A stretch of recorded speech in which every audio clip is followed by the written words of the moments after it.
Alright, looks like we're all here. Not at all. We just came early to set everything up, since we happen to be free today.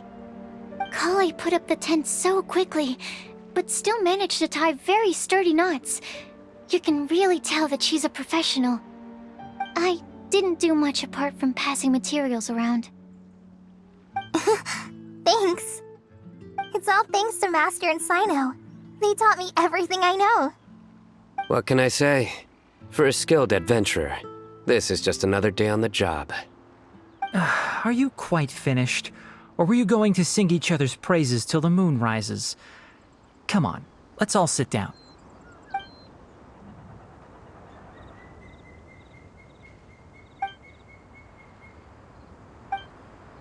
That sunshine sprat was really very good.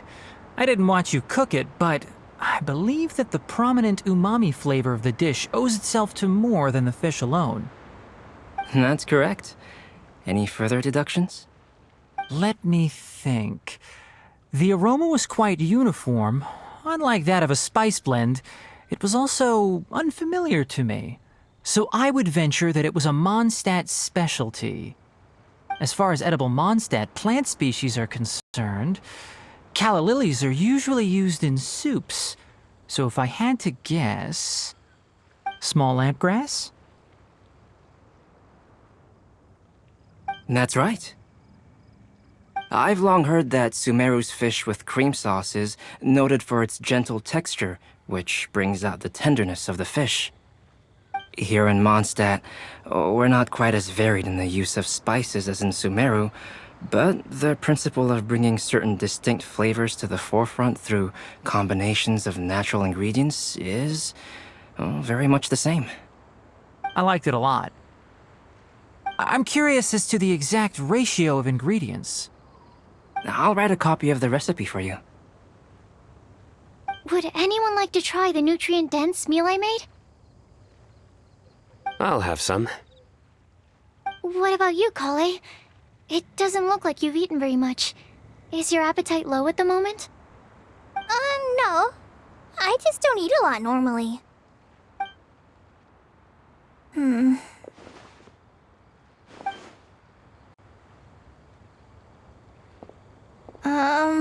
Sorry. I didn't mean to make things awkward. Tighnari. While we were on the road, we spotted something white, walking on two legs. Was that Paimon? Which day was this? Just after passing through Stonegate. Cyno, are you sure your eyes were working that day? Or maybe your hood was blocking your vision? Paimon always flies. There's no way she'd ever walk. Is that right? I thought that you'd made me snacked on too many local ground nuts.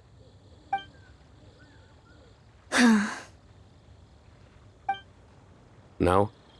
Not funny? Ground, you know. As in ground up, but also the ground. Ground nuts make you fall to the ground.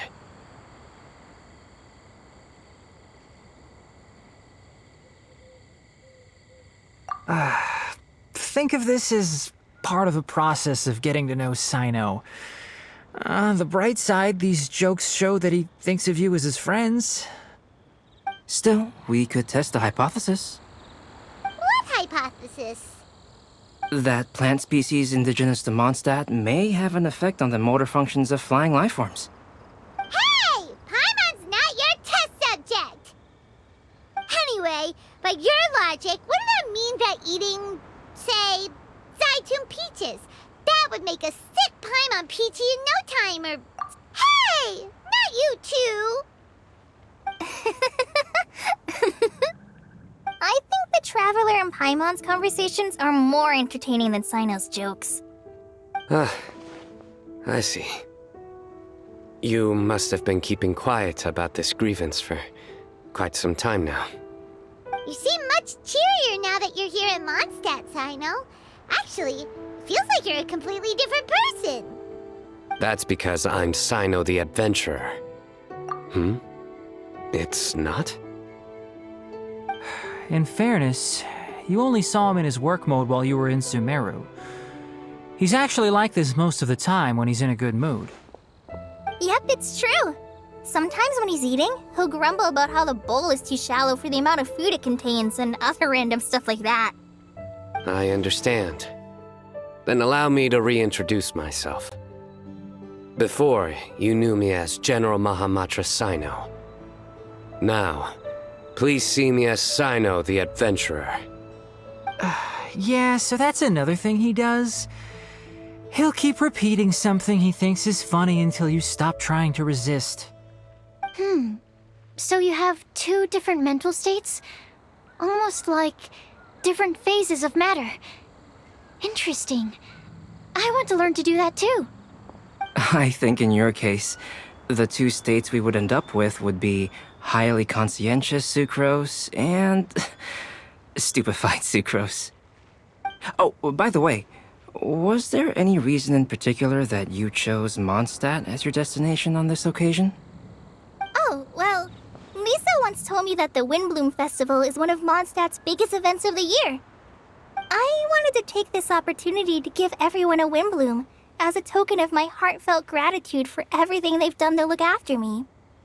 Plus, it was a good chance for Kale to get out and meet some new people. Kale Lily. What? Kale's Windbloom. Maybe she should call it a Kale Lily. It sounds very Mondstadt. There's also Cauliflower, which would technically make more sense, but somehow it doesn't sound as nice.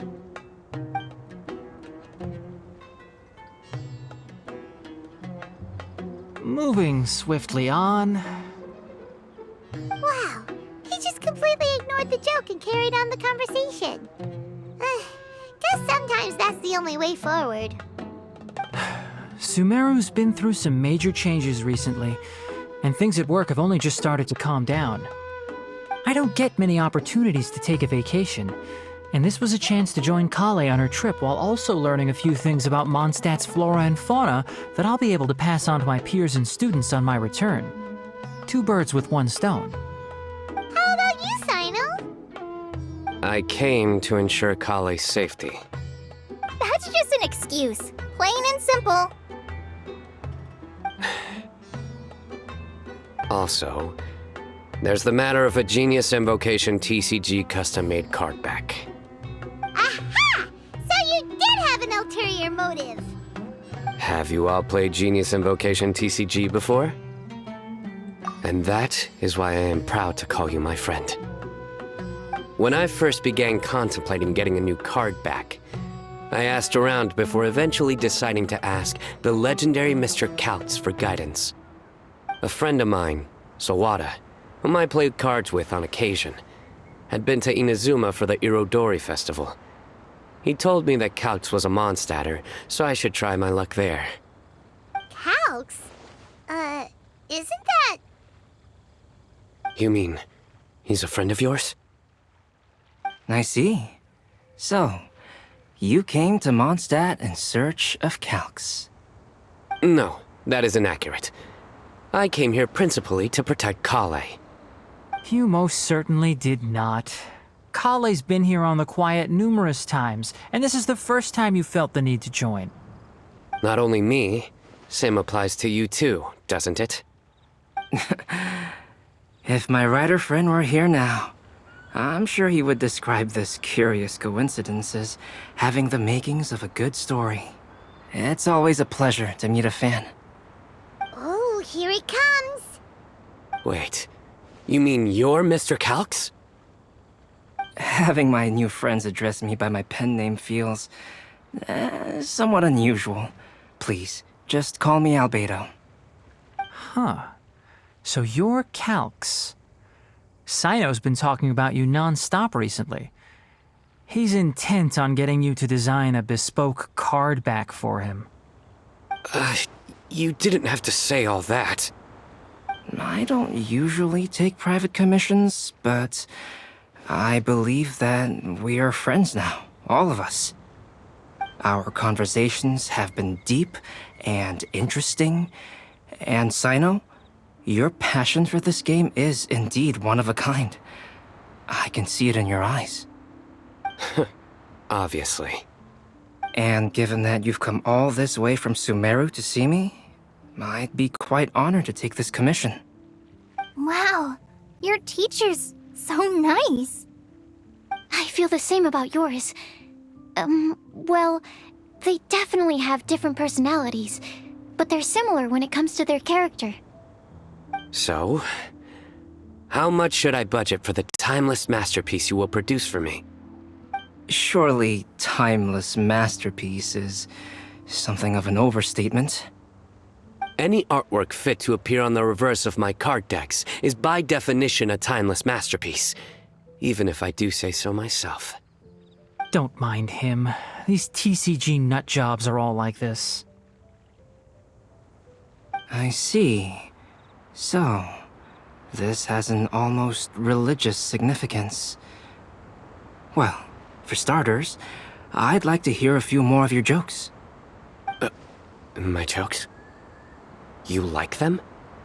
I do. Really? I didn't see you laughing. Yeah, well, the joke's ability to induce laughter is a separate matter, but I certainly find them fun. If I might interrupt, does anyone else smell something strange? My nutritional meal! Will it be okay? Should we go over and take a look too?